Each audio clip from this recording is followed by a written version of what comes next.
We dive deeper.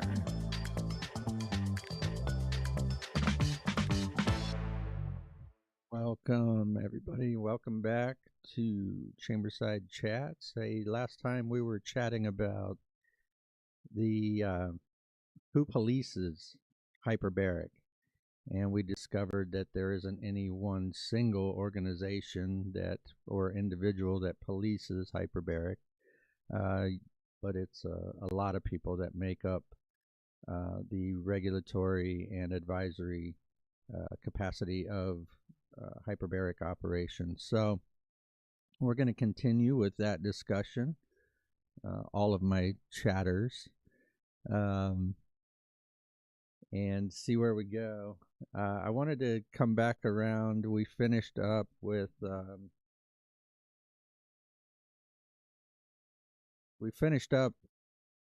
last segment with authority having jurisdiction, and we talked a lot about the fire marshal, and the fire marshal kind of being the final say on that certificate of occupancy. But I did want to make sure that you understood that there are other enforcement folks in your local jurisdiction that are going to have a say so, and that of course is your building department and electrical and things like that. So but once of course you're going to go through all of those folks before your final fire walkthrough. So there's no single national authority. Your local fire marshal, they oversee the codes of NFPA 99, and your local jurisdiction is going to legally adopt the codes that they're going to require within their jurisdiction. And so if you are developing a facility, you need to know which version of the let's say NFPA, for example, is it 2018, is it 2020, is it 2025, is what version of the NFPA is legally binding, because there could be some differences between an older version and a newer version that you'll want to know about. So it's important to know which version.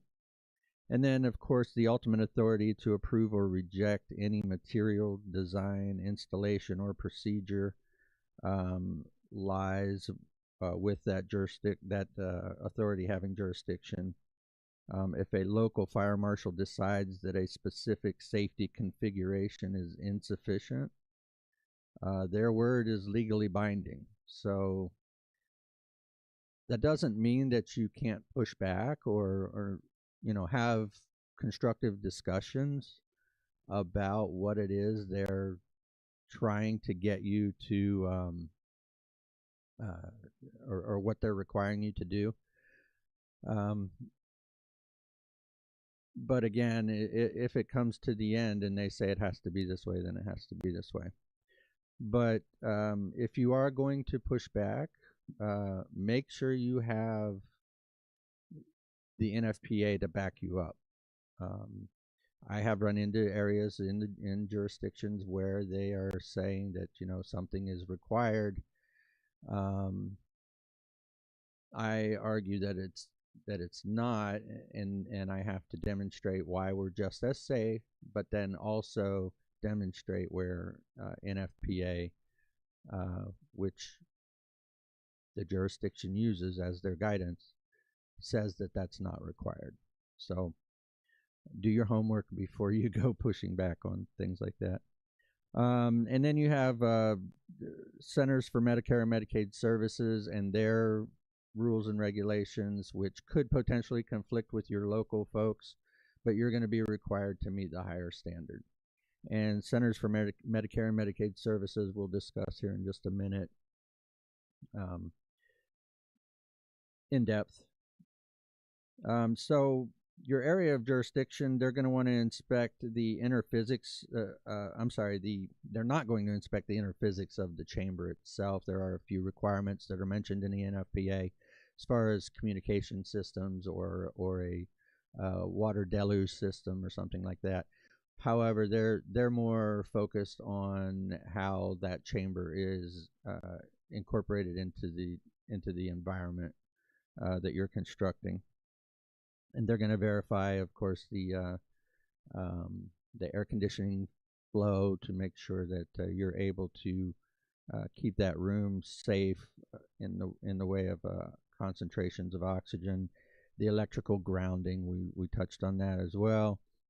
So your electrical department's going to want to see that you have a binding grounding, sprinkler and fire suppression. This is huge. This is probably one of the bigger hurdles to get over in a lot of scenarios. NFPA requires certain types of fire suppression for certain types of chambers, and making sure you have that can be challenging and expensive, but it has to be done. Can't get around it. And then your medical gas piping and storage, they're going to take a look at that. The area having jurisdiction has the ultimate veto. They will work with your safety director, but before they issue that certificate of occupancy, you have to have met all of your design promises and all of the NFPA guideline promises that you made. They'll verify that before they give you that certificate of occupancy. It is a major legal violation to operate a hyperbaric chamber for human occupancy without a certificate of occupancy.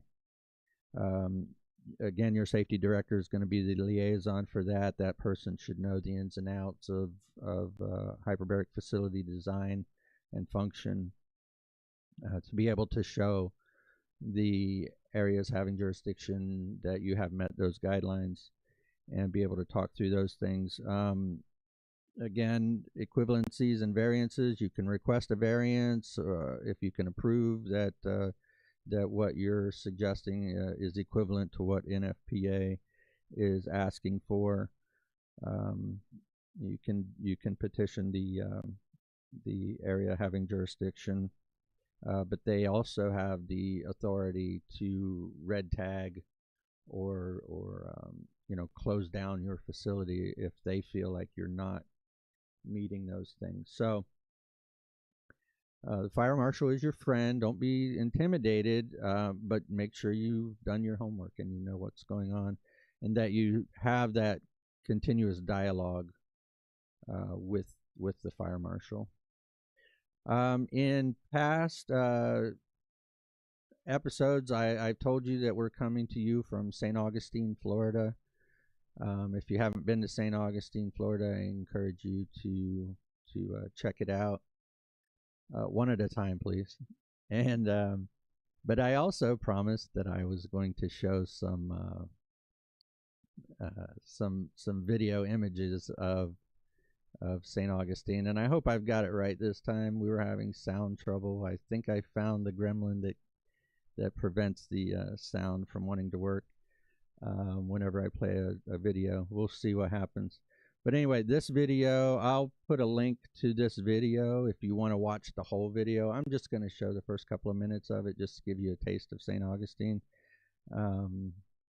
So let's check it out. Footage for channel members. I always appreciate your comments, your super chats, and memberships. Helps to cover the cost of filming these videos, so thank you very much. And now, the beaches and vintage streets of St. Augustine. St. Augustine is a year-round destination, and there's an advantage to each season. We filmed this in December during Night of Lights, which happens from mid-November to mid-January, which is the most beautiful, but also the busiest season. Now, if you want to enjoy the lights, but don't want to deal with the massive crowds, consider January. It's less crowded than December. We'll show the Night of Lights tour later in the video. March through May has ideal weather, a great time to visit. June through August gets hot and humid with frequent rain showers. February, September, and October is when you can get the best deals with lodging. You have several bed and breakfasts within a couple of blocks from St. George Street, and there's several chain motels that are about a mile away near the old jail that will be cheaper. While they are a little more expensive, you save money from parking, and it makes it more convenient. Near the fort is the Best Western right on the strip, and it's all lit up during the Night of Lights. In our previous video, we stayed at this Marion Motor Lodge right across from the marina with Schooner Freedom and the pirate ship. It has convenient parking right next to your door. Next door is the Bayfront Motel, and there's also the Bayfront Marin House and Bayfront Westcott House bed and breakfasts. Now, about a mile away from St. George Street, you have a group of budget-friendly chain hotels like the Days Inn, an older pet-friendly motel. Where I stayed this time, a decent room. This is also a stop on the Old Town Trolley. These motels are probably walking distance to Old Town, but when you consider the amount of walking you do around Old Town, you probably want to drive. Or you can use the Old Town Trolley, like David and Lisa, visiting from England, did. So we've been on the Old Town Trolley all day today, and it's been really helpful for us to get around and understand where everything is, really learn about the history in the short time we've got here. It is $35 to $43 for a hop-on, hop-off pass. Runs every 15 minutes from 9 a.m. to 6 p.m. So if you're in Old Town in the evening, you might have to walk back to the motel. Parking is a challenge during busy season. You have street parking, and there's a lot at Fort Castillo de San Marco. That is $2.50 per hour. But from 10 a.m. to the rest of the day, these spots get filled up pretty quick. Now there's a big parking garage for $20 a day with 1,200 spaces at the visitor. Yeah, so we'll come up with some more interesting portions of that video a little bit later. Kind of a boring part there. Anyway, we're going to jump into CMS, Centers for Medicare Medicaid Services. This is the federal agency within the United States Department of Health and Human Services that administers Medicare and oversees Medicaid. While ASME and NFPA dictate whether hyperbaric chamber is physically safe to operate, CMS is the financial gatekeeper. They determine which medical conditions qualify for coverage and what level of physician supervision is legally required and what documentation must exist to keep the reimbursement. And let me tell you, it's a lot of documentation. So the National Coverage Determination, this is an NCD. This means this is a coverage determination that CMS has put out that covers the whole entire nation. National Coverage Determination. That's different than what is called a local coverage determination, which is put out by your area's Medicare administrative contractor. So to break it down a little bit, Medicare has divided the country up into some zones, if you will, regions, and they have subcontractors that help them manage Medicare in those individual regions. So those contractors can put out their own list of requirements for coverage. In the case of Hyperbaric, the national coverage determination is section 20.29, and that basically outlines what Hyperbaric can be used for, what conditions, for eligibility for Medicare reimbursement. These indications come from years of studies and trials, and they've been on the books for many years. It's very difficult to get an indication on this list. So the approved indications, CMS explicitly lists specific covered medical indications for hyperbaric oxygen therapy, such as diabetic lower extremity wounds, osteoradionecrosis, chronic refractory osteomyelitis, and then there's a few more. If a treatment is not listed on their list of 14 indications, Medicare will not pay for it. We get the question all the time. will my insurance cover this? And most, if not every single commercial payer has a clause in their contracts that say that they follow Medicare guidelines when it comes to hyperbaric. Very few exceptions to that. You can petition your insurance company to cover something. However, if it's not on that list of Medicare approved conditions, it's highly, highly likely that they're not going to want to reimburse you for that. Now, it doesn't mean that hyperbaric doesn't work for other conditions. It just means that these are the conditions that Medicare has deemed that they're willing to pay for. And they have their reasons and their algorithms and all of that to go into their decision. But that's it, and that's all. It's literally an act of Congress to get that changed. So 30-day standard of care mandate. So if your condition happens to be on that list, so for example, diabetic foot ulcer, CMS requires that hyperbaric be billed only as an adjunctive therapy. That means there has to be other modalities working on that condition. The patient must first complete 30 consecutive days of documented standard wound care. This includes offloading and debridement. Maybe antibiotic would be required. And then in that 30 days, having 0 measurable signs of healing before Medicare will approve the coverage.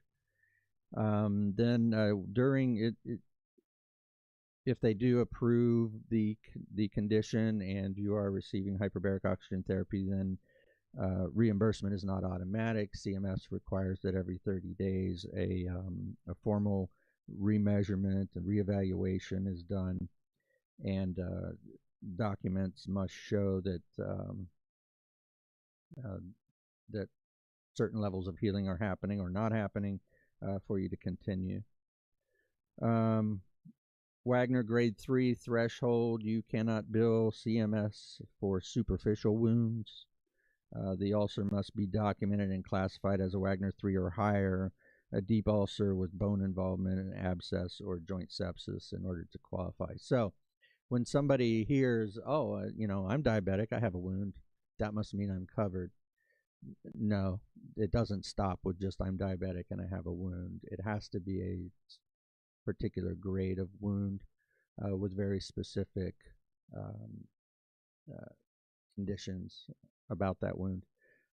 The same thing goes for the other conditions that are covered with Medicare.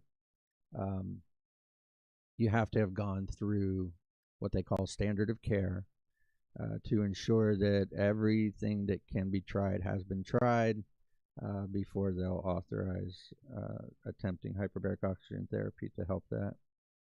CMS strictly regulates who must be involved in chamber operations, your prescribing physician. Again, hyperbaric oxygen therapy, oxygen is a drug in this case, and it must be prescribed by a physician. So that physician will have collected all of your records, done an assessment, had a final determination that you do qualify for hyperbaric. They will write a prescription for that, and they will supervise that treatment. The billing rates, they vary depending on your area. So you have to go to your local MAC will publish reimbursement rates for your area, and so you'll go there to find out what the reimbursement is going to actually be. And of course you have copay responsibilities and all that kind of stuff. So just like any other procedure, you're going to build like a couple of codes. One is for the supervision of the treatment. The other code is for the actual oxygen under pressure in 30-minute increments. So a couple couple of different codes that you'll be billing for there. CMS, ooh, they're brutal. They're, you know, ideally they're watching out for our dollars. You know, we pay into Medicare all of our working careers, and we want that money to be there if we need it at some point. And so waste, fraud, and abuse has been a big issue with CMS over the years. They've really gotten a much better handle on it recently.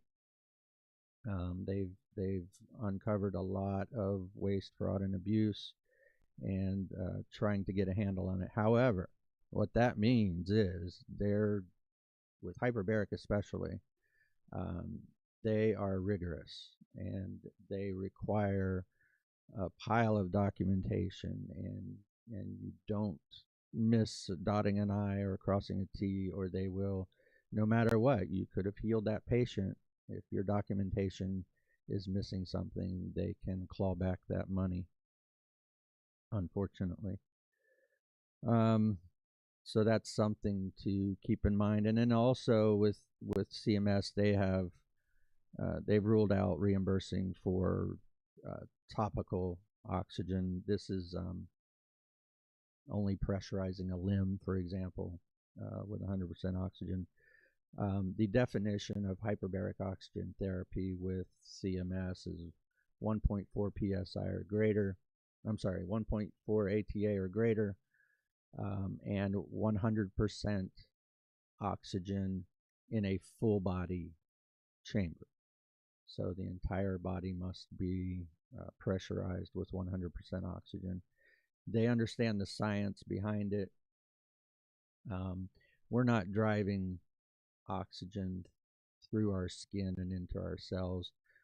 Oxygen is being delivered via respiration. So we must breathe in that 100% oxygen, and we must breathe it in under pressure, and our entire body must be under pressure for that oxygen to be effectively delivered to the tissues that need it, that are compromised. So that's fun with CMS. Not exactly fun, but I'm going to go back to my little video here because I started it in a location that I didn't mean to start it. So check this out. These shores attracted Spanish explorers to a land they called La Florida.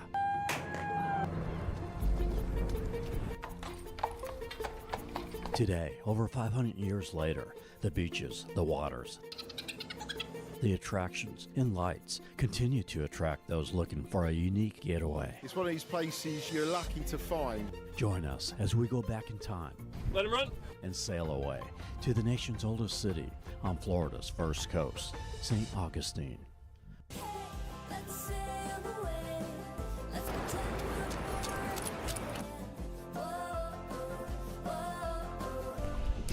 It's a good day to begin.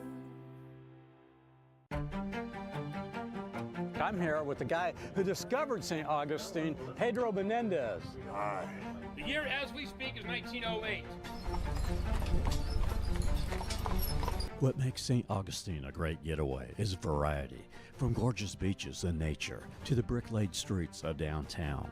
We'll cover 25 miles of coastline, showing 6 beaches, beginning at the Matanzas Inlet in the south, showing Fort Matanzas, Crescent Beach, the undisturbed beaches of Anastasia State Park, with trails, kayaking, and a great RV campground. Show the wildlife inside Alligator Farm, the St. Augustine Lighthouse, north of St. Augustine Inlet. We'll take you to Volano Beach, showing Porpoise Point, which you can drive along the ocean waves, as well as a couple of other beaches. We'll take you on 3 boat tours, the Schooner Freedom, ride the furry catamaran, and the Black Raven pirate ship, viewing the Night of Lights from the water. In downtown, we'll show Fort Castillo de San Marcos. We'll take you to the old jail where they lock up bad dogs. Ain't that right, Sheriff? So you don't even want to think about doing anything you ain't supposed to be doing. Because it'll be bad news, I'll tell you what. the oldest store, So let's go shopping and welcome to Hamlin's. the oldest building in St. Augustine, the schoolhouse, the Fountain of Youth, and colonial quarters, the Potter's Wax Museum will take you on the Old Town Trolley Night of Lights tour, And as you were lifted out of said early grave, the Ghost and Gravestone tour. just been saved by the bell. We show several options for food, from sit-down restaurants to counter-served eateries, gorgeous courtyards. Also give tips on lodging, show them 5 hotels and 5 bed and breakfasts. Talk about transportation and parking. No, you'll want to watch this video to the end as I show the best beaches and the Night of Lights near the end. We are Tampa Aerial Media. Just posted a 4-video series of the Florida Keys. Doing Jacksonville next, depending on the weather. In the Bahamas next month. In Savannah in the spring. Subscribe and click the bell to see all of that. We post previews and raw footage for channel members. I always appreciate your comments, your super chats, and memberships. Helps to cover the cost of filming these videos, so thank you very much. And now, the beaches and vintage streets of St. Augustine. Nice. All right. Hopefully you guys got the audio, you saw the video, and you can go back. Like I said, I'll put the link to that company's website or YouTube page in the description, and you can check out the whole video. I think they did a really good job on highlighting the features of St. Augustine. So back to what we were talking about with who polices hyperbaric oxygen therapy. We've covered the design and build of hyperbaric chambers. We've covered the fire codes of hyperbaric chambers. We've covered the local jurisdiction of hyperbaric chambers, and then we're starting to get into the financials of who polices the financials of hyperbaric oxygen therapy. And that main body is going to be CMS, Centers for Medicare Medicaid Services. Again, their list of 14 indications can be found. If you just go to your computer in the browser and you type in 20.29, you're going to get the Medicare Medicaid Services guidelines on hyperbaric health services. I'm sorry, on hyperbaric oxygen therapy and the indications that they'll cover. The list is relatively short, and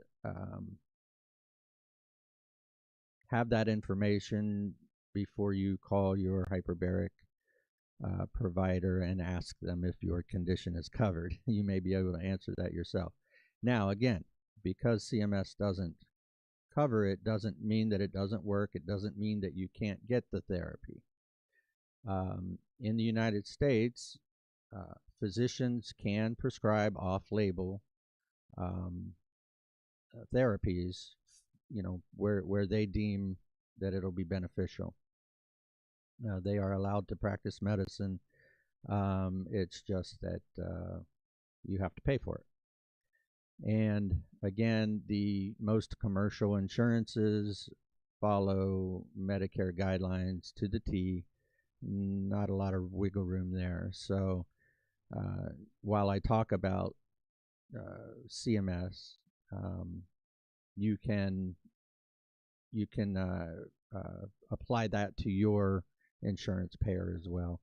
Now, you'll call your insurance payer up, and the person on the other line or on the line will tell you, yes, we cover hyperbaric. And you'll say to them, but this is the condition that I have. Well, you have coverage for hyperbaric. That's what they'll tell you.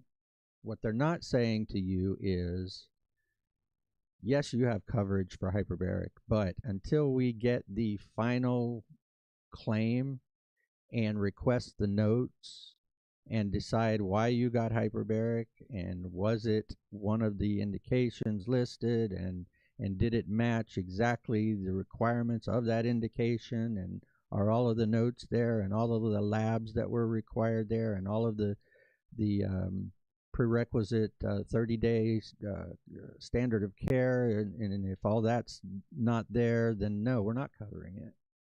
That's what they don't tell you. They'll just tell you that, yeah, you're covered for hyperbaric. So keep that in mind, not to deter you from trying to get your therapy, but just know what's covered and what's not going into it.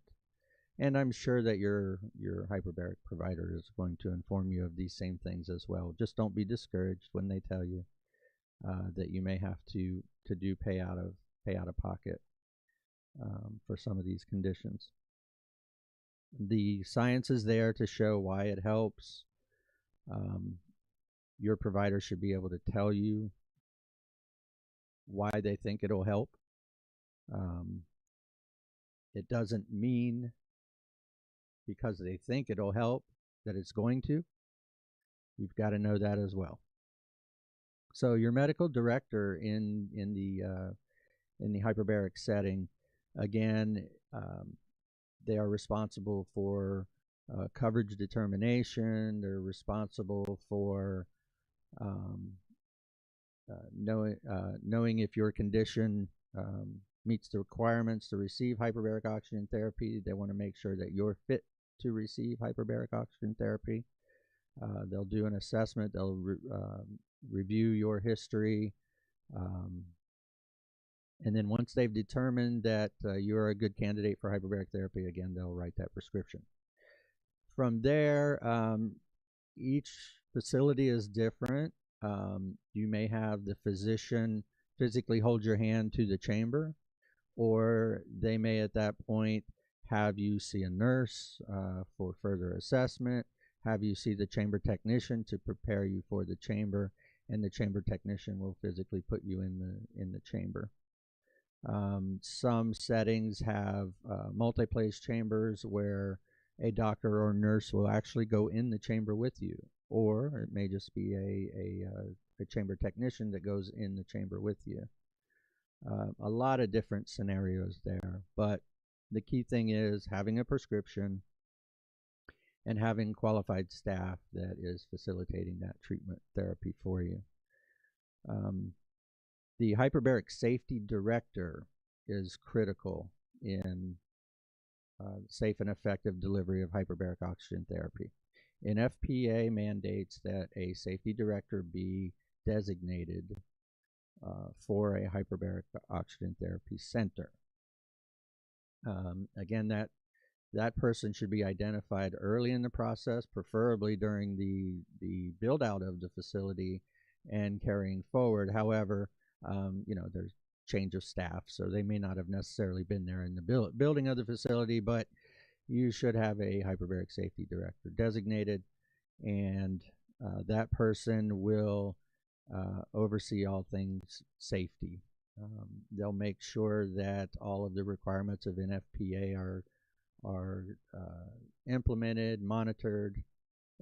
They'll ensure go and no-go lists, what can go in the chamber, what cannot go in the chamber, who can go in the chamber, what kind of activities around that patient taking place. It's all up to the safety director. The safety director has the authority to say no to a treatment if there's concern for safety. They can tell you, if a particular device, for example, someone has an implanted pacemaker, the safety director will ensure that the manufacturer has been contacted and the manufacturer has provided their testing documents to say that it's safe for that device to be placed under pressure in a hyperbaric oxygen chamber. So a lot of responsibility. They exercise absolute authority to restrict, remove, prohibit non-cotton garments, petroleum products, electronic devices. I repeat, electronic devices do not belong in any confined space from entering the chamber environment. They oversee the NFPA 9914 compliance, physical system maintenance, gas storage, and operational logs. We organize, conduct, and document mandatory quarterly emergency safety drills, fire, rapid decompression, and loss of pressure. We do this, some of this stuff weekly, and we keep logs on all of this stuff. I say we, I'm safety director. Qualifications and credentials, specialized completion of an approved safety director course, alongside a certification such as a certified hyperbaric chamber technician or advanced hyperbaric technician.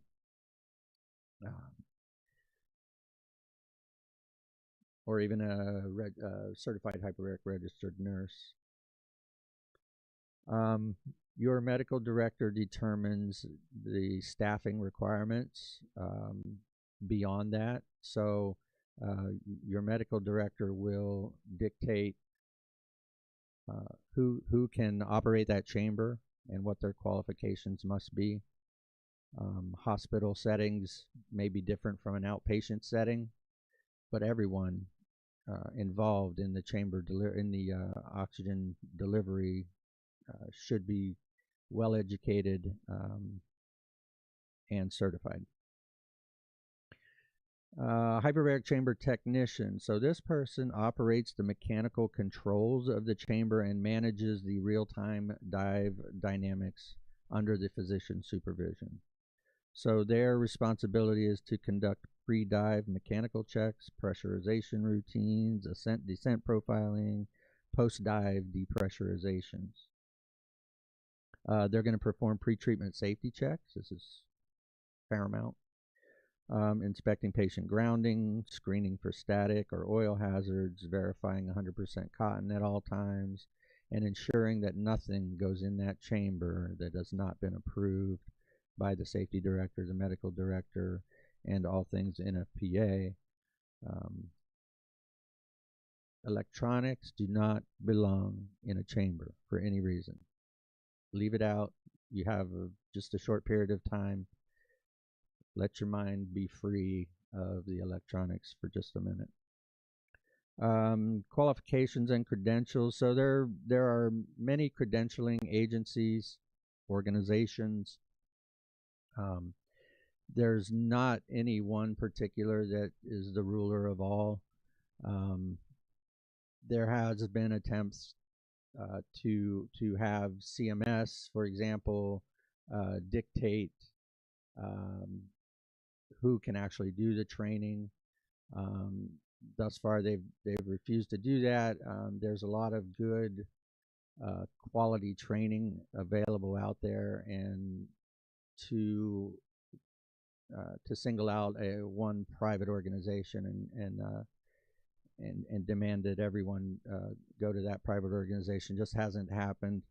Not to say that it won't happen in the future, but so far, what CMS requires is that you be knowledgeable, and ultimately, in the end, that medical director is going to be responsible to answer for your qualifications when they have to. Could be a routine inspection. It could be a, gosh forbid, a post-accident investigation. So you will have to answer for why the person that's operating the chamber, or who is the safety director, why that person is qualified to do that job. Hyperbaric registered nurse, I touched on that. Their key responsibility would be to conduct pre- and post-dive clinical assessments, manage wound dressings, serve as an inside tender in a multiplex chamber. And they're going to have similar training, but they'll hold that registered nurse license as well. And then the program manager or clinic director, this person handles operational, financial, and administrative logistics to keep the facility running smoothly. Their key responsibility is to coordinate staffing schedules, patient volume, workflow, and interdepartmental communications. They oversee medical billing, insurance authorizations, CMS compliance documentation, and coding. and they collaborate with the medical and safety directors to ensure the facility adherence to regulatory body standards.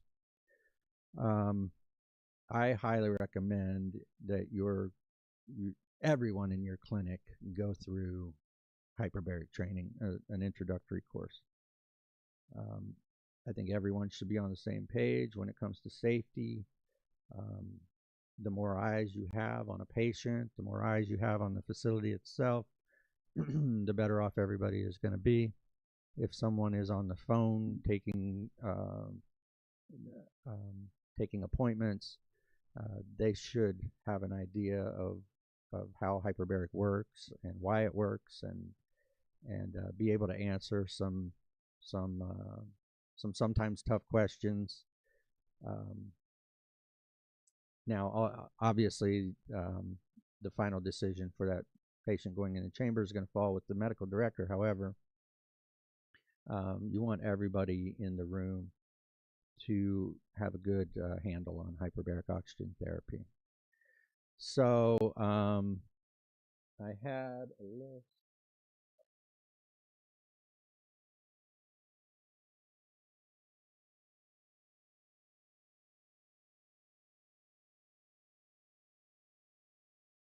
Oh, sorry. Someone's locked out. Bear with me one moment.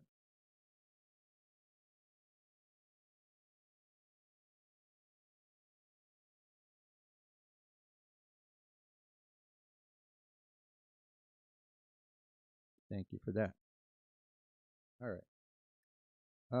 So some of the organizations that offer training. So you've got, let me see. I'm just going to run through what I've been trained on so far, going way back. So I started my career as a commercial diver, a diver medic, and was trained in hyperbaric chamber operations. So my commercial dive certification led me to wanting to be a diver medic. And I got my diver medic through, I was required to be a land-based EMT, emergency medical technician, and I received my dive medic technologist through National Hyperbaric and National Diving and Hyperbaric Medical Technologists. Forgive me, Dick Clark. Alongside of that, I also had training from UHMS as a CHT. So all of that was through the dive academy that I went to, lived in. From there, I went on to continue to study medicine. I didn't go to the dive academy thinking I was going to come out to be a hyperbaric chamber technician. Had no idea, in fact, until I went through that process and learned the clinical side of hyperbaric oxygen therapy. I was hooked at that point. So I continued my diving. I continued going to medical classes. I took a job as a medical technician, patient care technician. I was responsible for monitoring patients for safety during their therapies. I went on to get a job as a hyperbaric chamber technician. I continued my studies there. I continued studying in school, taking more medical classes. I went on to open my own clinic. I continued my education. I took every class I could get a hold of, safety director, the business of hyperbaric. I took Yale courses. I took, again, everything I could do. And then finally, I had a breakthrough in actually becoming a hyperbaric educator. So I put in the paces there and earned certified hyperbaric instructor.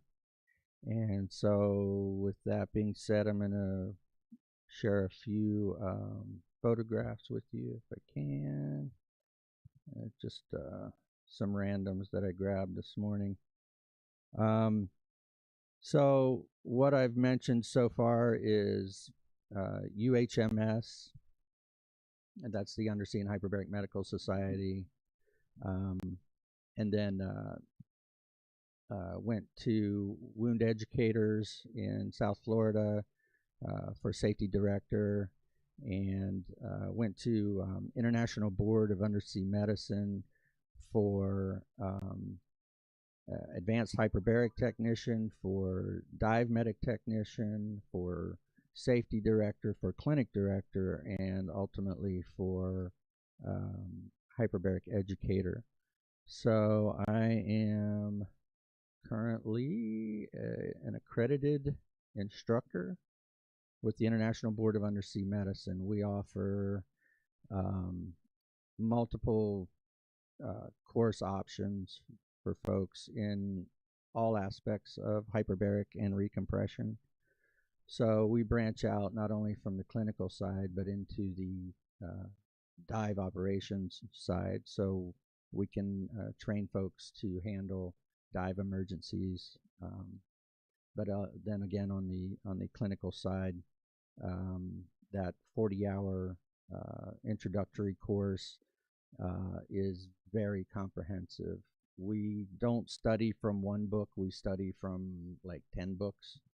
I teach one-on-one with doctors, nurses, nurse practitioners, technicians.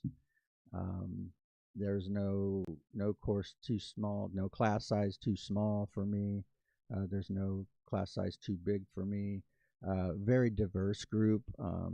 I have a group of engineers here that are developing hyperbaric chambers, and they wanted to know the ins and outs of hyperbaric oxygen therapy and recompression chambers and rules and regulations and building design. And I mean, we get deep in our courses.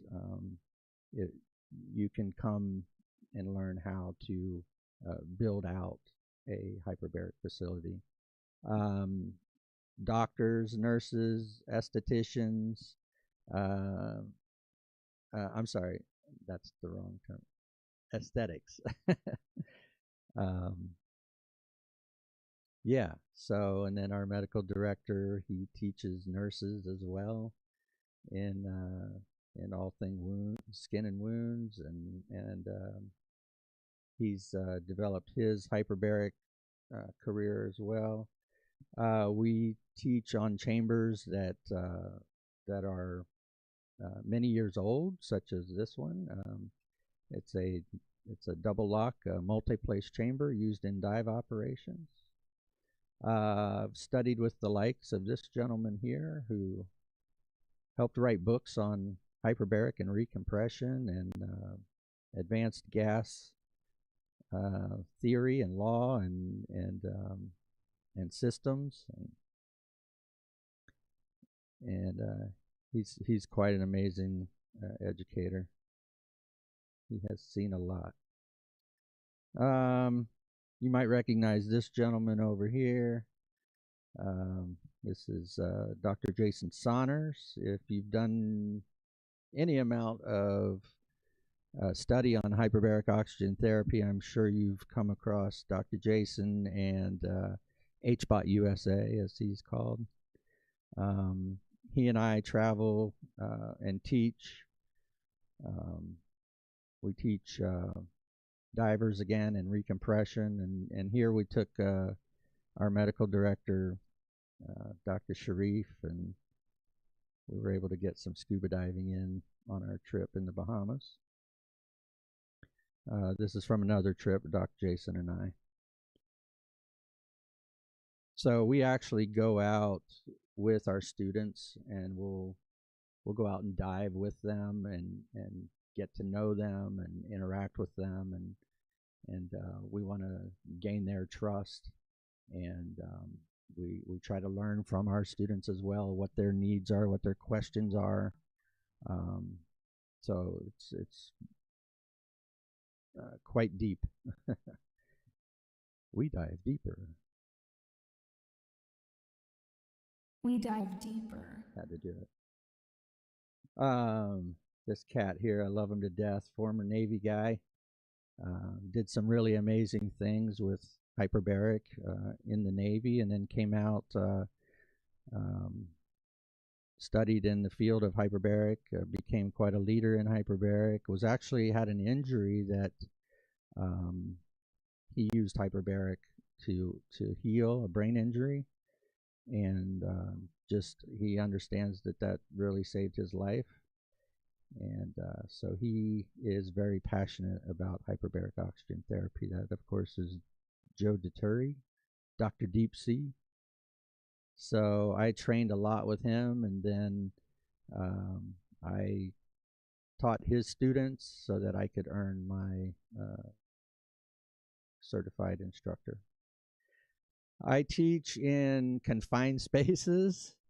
This was literally in an office, and had to keep things going, and somebody wanted to learn hyperbaric. So I was like, come on. Come sit in my office, and we spent a couple of weeks teaching hyperbaric. I teach in larger spaces as well. So here's at a medical conference that I'm speaking at, talking all things hyperbaric, as I like to do.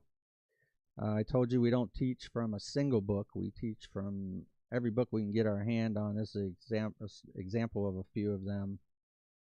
That gentleman you saw earlier, the older gentleman, Dick Rutkowski, he helped write the National Oceanographic Atmospheric Administration's Diver Handbook, and it included all things hyperbaric as well.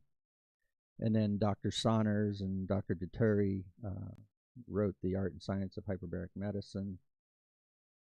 There's your NFPA, of course, and a manual on recompression chambers and training manuals. And then IMCA, which is the International Marine Contractors Association, has a very comprehensive program that I teach, training objectives for dive medicine physicians. And then, of course, Hyperbaric and Undersea Medical Society publishes hyperbaric oxygen therapy indications. This is an in-depth look at the 14 indications that we talk about. I think there's 15 in there. I'm sorry. They have one in there that, or maybe a couple more in there that CMS doesn't necessarily cover, but it is an approved indication by UHMS. So those are some randoms there. These are my my graduating engineers. Very proud of them. Teaching in a trailer in the Bahamas. We'll go anywhere. And then in Washington State, a group of divers there. We did dive operations and then the hyperbaric chamber study so that they feel comfortable in running the chambers in an emergency. And then clinical training here with a hyperbaric chamber technician and a new student. This is back to that chamber in Washington. This is the dive chamber that they would operate there in the event of an emergency. So just wanted to share those few things with you. We have a lot more to discuss when it comes to those indications. That, again, I promise is coming up soon. We'll get into a deeper dive on the insurance approved indications, and then we'll delve into the world of off-label and have those discussions. And I'm hoping to get some feedback from you folks as to other subjects you might want to discuss, or if you have a particular education need, we'll see if we can meet that for you here. Otherwise, you're always invited to come to St. Augustine, enjoy the sights and sounds of St. Augustine, and get some good HBOT education here. And so until next time, be safe.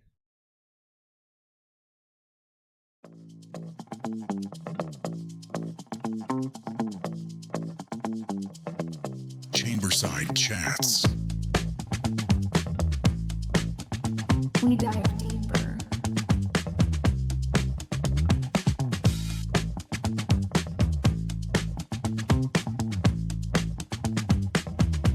We dive deeper.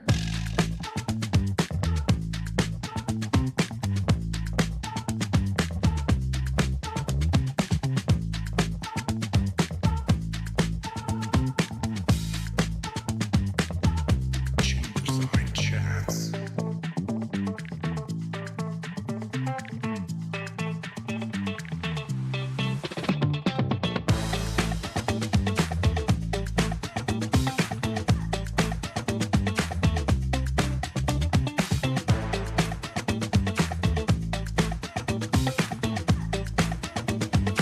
Chamberside Chats.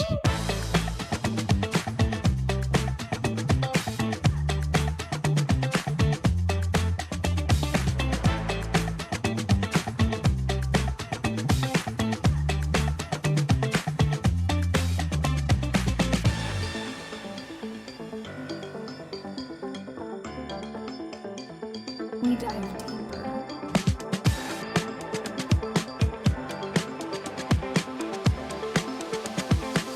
Chamberside.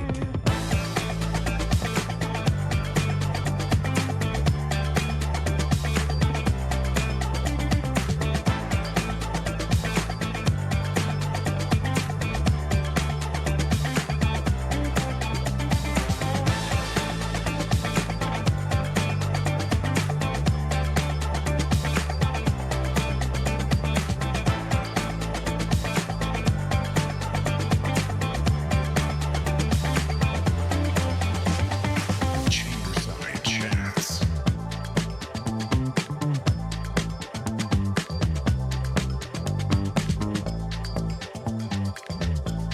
We dive deeper.